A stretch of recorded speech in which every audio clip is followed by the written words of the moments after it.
Assalamualaikum, ketemu lagi sama Emak Pi. Hari ini mau bacain Penghuni Gedung Tua chapter 2. Langsung saja ya disimak.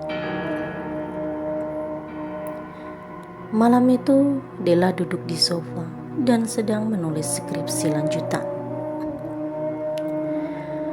Di tengah keasikannya mengetik, dia mendengar suara dari atap rumahnya. Namun ia tak mempedulikannya dan terus saja mengetik. Namun suara itu makin lama makin keras, seperti seseorang sedang menarik benda berat. Kemudian ia ingat pesan Bu Ratna. Jika ada suara yang terdengar dari atap, tidak perlu dihiraukan. Akhirnya Della memutuskan untuk pergi tidur saja. Keesokan harinya di kampus, Della berkumpul bersama teman-temannya. "Gimana Del, kos baru kamu? Oke nggak?" tanya wanita berambut pendek yang biasa dipanggil Nana. "Lumayan sih daripada di kolong jembatan," sahut Della sambil bergurau. "Di mana sih tempatnya?" tanya Nana. "Di perumahan Permai, apartemen Dahlia nama gedungnya," jawab Della begitu saja. Saat mendengar tempat tersebut, satu dari teman Della yang berada di kelas langsung memandangnya. "Asik, ntar malam kita pesta ke tempat kamu ya," sahut wanita berbando pink yang biasa ia panggil Dewi. "Ah, kalian ini, kalau ke rumahku selalu aja bikin berantakan," cetus Della. "Ayolah Del, ini tuh sebagai penyambutan karena kamu dapat kos baru," bujuk Dewi. "Ya udah, tapi kalian bawa makanan sendiri ya," minta Della. "Siap bos," sahut Nana tersenyum. Malam harinya terlihat Della dan Nana menyiapkan makan mereka. "Kok si Dewi belum datang juga ya nak? Apa dia kesasar ya?" tanya Della bingung. "Udah, jangan dihirauin, dia tuh udah gede, pasti tahu jalan lah," jawab Nana.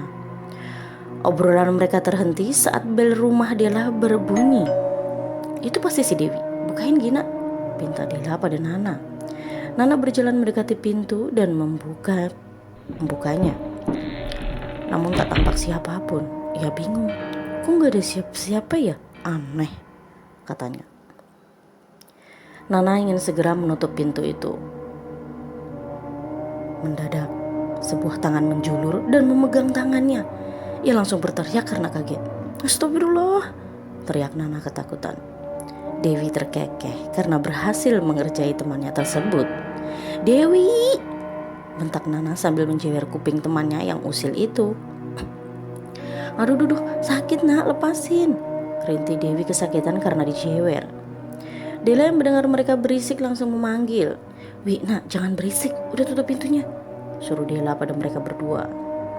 Mereka berdua berjalan mendekati Della. "Gila, ini rumah apa istana? Gede amat Del," tanya Dewi heran dan bola matanya berkeliling.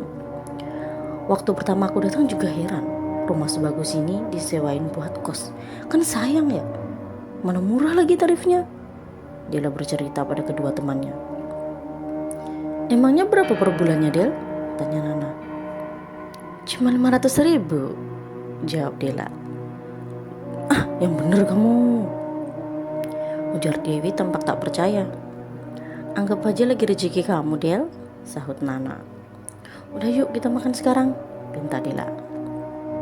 Mereka akhirnya merayakan pesta malam itu dengan makan dan minum. "Del, kok kamu gak ngundang Firman sih? Dia kan nanyain kamu terus," ujar Dewi tiba-tiba. "Aku loh baru di sini 2 hari, kayaknya gak pantas saja kalau aku bawa masuk pria ke sini," jawab Della seraya memakan snack di atas meja. "Bener tuh kata Della," sahut Nana. Malam semakin larut dan teman-teman Della undur pamit. Della merapikan bekas makanan dan minuman yang tersisa, kemudian mengumpulkannya dan memasukkannya ke sebuah kantong plastik. Sebenarnya Della malas membuang sampah itu keluar rumah karena sudah larut malam. Namun sampah itu akan membusuk dan dia takut semut atau tikus akan datang memakannya. Dengan berat hati Dela pun keluar untuk membuang sampah tersebut. Tepat di belakang gedung itu ada pembuangan sampah. Dela berdiri menghela nafasnya sebentar. Samar-samar dari kejauhan dia melihat seorang wanita dan seorang anak kecil yang berdiri di teras lantai 2. Tiba-tiba seekor kucing yang entah dari mana tiba-tiba datang menghampirinya. Suara kucing itu mengagetkan Dela. Dela langsung beranjak menghindari kucing tersebut dan melihat ke lantai 2 lagi. Namun ibu dan anak tersebut sudah tidak ada. Dela berpikir mungkin mereka sudah pergi dari sana. Dela memandangi bangunan tua di depan matanya. Kemudian memandang ke rumah Bu Ratna yang berada tepat di samping gedung tersebut. Tiba-tiba angin dingin berhembus di telinganya, membuat bulu kuduknya merinding. Dela segera kembali ke rumahnya lagi. Keesokan harinya, hari itu hari Minggu dan tak perlu pergi kuliah. Dela berencana di rumah saja sambil menulis skripsi yang tinggal beberapa halaman lagi. Sampai dia harus berhenti karena kebisingan dari atap rumahnya. Ia mendengar suara benda yang diseret-seret. Suara itu makin keras dan sangat mengganggu. Lagi-lagi suara itu. Gumam Dela kesal karena tak bisa berkonsentrasi. Karena rasa penasaran yang teramat dalam, Dela memutuskan untuk melihat ada apa sebenarnya di lantai 2. Dia keluar dan mulai menaiki tangga. Hawa dingin mulai terasa. Suara derap langkah kaki yang menginjak tangga yang sudah sedikit rapuh karena bekas terbakar menambah kesan menyeramkan. Hembusan angin dan sedikit bau belerang membuat suasana makin mencekam. Sepi banget ya, padahal ini masih pagi. Gumam Dela yang masih terus melangkah. Tiba-tiba sebuah bola basket menggelinding tepat di bawah kakinya. Dia mengambil dan mengamati bola tersebut. Terdapat sebuah ukiran nama di sana. Mumu. Dela tak sengaja mengucapkannya. Seketika hembusan angin yang dingin melewati tubuhnya. Bulu kuduknya berdiri. Dia ingin meletakkan bola itu di sana dan tak ingin membawanya. Belum sempat ia meletakkan bola tersebut, seseorang dari belakang mengagetkannya. "Sedang apa kamu di sini, Nak Dela?" tanya Bu Ratna dengan nada sedikit marah. "Bu Ratna?" jawab Dela seraya terkejut. "Ikut Ibu, Nak," pintanya. "Baik, Bu." Dela melihat lagi bola yang ada di tangan, tapi tak ada apa-apa di sana. Hanya tangan kosong yang ia lihat. Ia merasa aneh. Jelas-jelas tadi dia memegang sebuah bola. Dela duduk di sebuah ruang tamu di rumahnya Bu Ratna. Rumah itu benar-benar mewah dengan desain masih ke Jawa Timuran, menambah aroma mistis di dalamnya. Apalagi banyak lukisan dan wajah dari patung yang tergantung di dinding rumah tersebut. Lamunan Dela terhenti saat seorang wanita seumuran dengannya datang untuk menghidangkan teh. Namun wanita itu tampak diam, tak berkata apapun. Kemudian ia segera kembali masuk ke dapur. "Itu Siti, pembantuku. Dia yang mengurus semua keperluan di sini dan juga menjaga suamiku yang sedang sakit," ujar Bu Ratna memulai pembicaraan. "Oh iya, Bu," sahut Dela lirih. "Ayo diminum, Nak," pinta Bu Ratna. Dela meminum teh yang disuguhkan oleh wanita tersebut. "Nak, Ibu bukannya marah kamu naik ke lantai 2. Tapi Ibu mau ngasih tahu kamu, di lantai 2 itu gak ada apa-apa. Hanya puing-puing sisa kebakaran dulu. Dan bangunan di sana mudah rubuh, Nak. Makanya Ibu melarang kamu untuk ke sana. Ibu takut kalau terjadi sesuatu sama kamu. Kamu mengerti kan maksud Ibu, Nak?" Jelas Bu Ratna. "Iya, Bu, saya juga minta maaf karena sudah lancang. Lain kali saya nggak akan ke sana lagi, Bu," sahut Dela merasa bersalah. "Makasih ya, Nak, atas pengertiannya. Kamu boleh kembali," kata Bu Ratna lagi. "Iya, Bu, saya mohon pamit. Mari, Bu." Dela berlalu pergi dengan perasaan yang menyesal. Dela buru-buru mengambil tas dan memasukkan laptop ke dalamnya. "Sepertinya aku harus ke taman mencari udara segar," gerutunya dan segera berjalan keluar rumah. Dela berjalan menuju pekarangan dan ingin keluar kompleks tersebut. Namun dari kejauhan dia melihat Siti berlarian mendekatinya. "Baca ini, Mbak," kata Siti sambil memberikan sebuah kertas ke tangan Dela. lalu pergi kembali masuk ke rumah Bu Ratna. Della membuka kertas itu dan membacanya. "Cepat pergi dari rumah itu, Mbak, sebelum terlambat." Perkataan Siti membuat Della makin penasaran.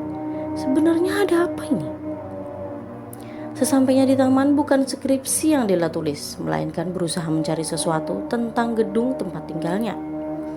Namun yang dia dapat hanya kilasan saja. Gedung itu terbakar karena arus listrik yang konslet. Setelah itu tidak ada berita sama sekali. Semakin dicari, makin tak ada hasilnya. Suara alarm di pagi hari membangunkan Della. Ia bergegas mandi dan berangkat kuliah. Jam istirahat Della duduk di taman sendirian. Seseorang datang mendekatinya. "Kamu yang namanya Della kan?" tanya Sukma, teman satu jurusannya. Iya, kamu Sukma?" sahut Della. "Boleh aku duduk di sini?" pinta Sukma. "Iya, boleh kok." Della hanya ingat dia dan Sukma memang sekelas, tapi sama sekali tidak pernah bicara. Anak-anak lain mengatakan bahwa Sukma sedikit aneh. Kadang dia berbicara sendiri dan sering menyendiri. Entah ada perlu apa dia mendatangi Della. "Apa kamu sekarang tinggal di apartemen Dahlia?" Pertanyaan Sukma memecahkan lamunan Della. "Iya nih, kok bisa tahu?"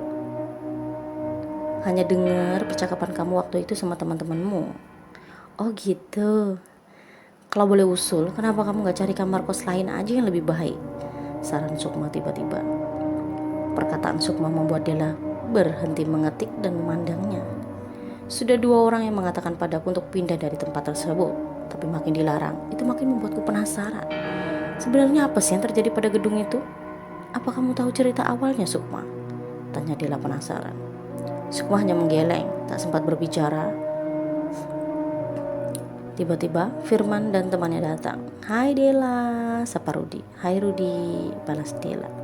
"Siapa nih, teman baru ya? Cantik amat. Kau gak kenalin ke aku, Del?" canda Rudi, pria berkulit sawo matang tersebut. Mendengar itu Sukma langsung pamit pergi meninggalkan mereka. Loh, kok malah pergi, cantik?" kata Rudi. "Gara-gara kamu turut, bikin takut aja," sahut Firman lalu duduk di samping Della. "Emangnya mukaku nyeremin? Dasar kamu." "Lagi ngapain, Del?" tanya Firman. "Ini kurang 2 halaman lagi skripsi aku," jawab Della sambil menutup laptop. "Keren kamu, Del, udah mau selesai. Aku aja nyari bahan gak ketemu-ketemu," celetuk Rudi. "Kamu kan ahlinya nyari cewek, Rud, bukan yang beginian," canda Della. "Ah kamu, Del, bisa aja." "Itu tadi siapa, Del? Kok aku gak pernah lihat bareng kamu?" tanya Firman. "Itu Sukma, sekelas juga sih sama aku, tapi jarang ngumpul bareng. Cuman baru tadi aja dia datangin aku," jawab Della. "Oh gitu. Oh ya, ntar malam ultah Denny sama Laras. Kamu mau gabung gak?" ajak Firman. Della berpikir. "Ayolah Del, ikut ya, ajak temanmu yang cantik-cantik itu juga," pujuk Rudi. Iya aku ikut," sahut Della tak bisa menolak kerengekan Rudi. "Ya udah, ketemu di klub jam 5 sore ya," kata Firman. Mereka berdua akhirnya pergi meninggalkan Della. Della sampai tepat di depan rumahnya. Sembari mencari kunci pintu rumah, mendadak sebuah bola basket menggelinding di kakinya. Ia ingat itu bola basket yang dulu di lantai 2. Dan dari ujung lorong tampak sesosok anak kecil sedang melambai ke arahnya. Lalu Della dibuat terkejut oleh sentuhan tangan yang menyentuh pundaknya. "Ya Allah, kaget saya, Mbak," ujar Della yang melihat orang itu adalah Siti, pembantu Bu Ratna. "Mbak, saya kan sudah bilang cepat pergi dari tempat ini, Mbak. Sebelum terlambat. Cepat, Mbak," bentak Siti sambil berlari menjauhi Della. Della terperanjat dan menata nafasnya lagi. Lalu dilihatnya bola basket itu sudah tidak ada. Dan anak kecil itu pun sudah lenyap entah kemana. Della buru-buru masuk dan menutup rapat pintu rumah tersebut. Della berpikir banyak kejadian aneh di gedung ini. Dan itu membuat dia makin penasaran. Sampai ia tertidur karena kelelahan. Della dikagetkan dengan suara ponsel yang begitu nyaring. Dia pun terbangun dari tidurnya. "Dasar tukang tidur, cepetan ke klub, kita semua udah ngumpul nih," bentak Dewi. Iya bawel." Della mematikan ponselnya. Della bergegas mandi, ganti baju dan berangkat ke clubbing menemui teman-temannya. Jangan lupa like, share, dan subscribe. Sampai ketemu lagi. Wassalamualaikum.